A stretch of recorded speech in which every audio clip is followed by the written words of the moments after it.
Hello guys, প্রথমে পেঁয়াজটাকে কুচি কুচি করে কেটে নেব।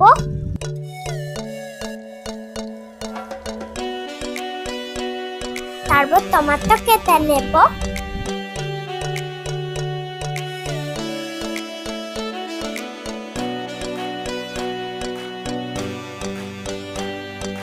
ছোট ছোট টুকরে কাঁচা লঙ্কা কেটে নেব। তারপর একটা বলে এক বাটি মুড়ি নিয়ে নেব। মুড়ির উপরে কুচিয়ে রাখা পেঁয়াজ, কুচিয়ে রাখা টমেটো, কাঁচা লঙ্কা, পরিমাণ মতো নুন,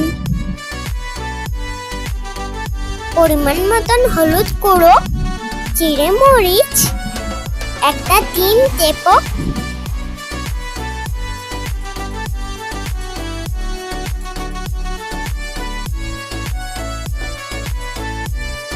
সবগুলো ভালোভাবে একই সাথে মাখিয়ে নেব।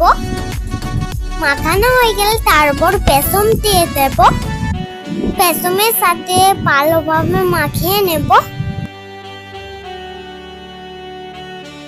তারপর একটা কড়াই তেল গরম করতে দিয়েছি। তেল গরম হয়ে গেলে এক এক করে মুড়ি চপগুলো ছেড়ে দেব। বন্ধুরা, তোমরা আমাদের চ্যানেলটাকে লাইক, কমেন্ট, সাবস্ক্রাইব করে দিও প্লিজ। মুড়ি চপটাকে ভালোভাবে লাল লাল করে ভেজে নেব।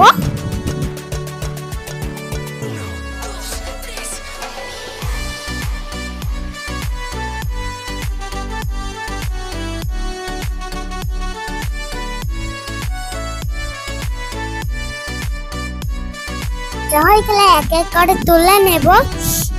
তারপর একটা পাত্র পরিবেশন করব।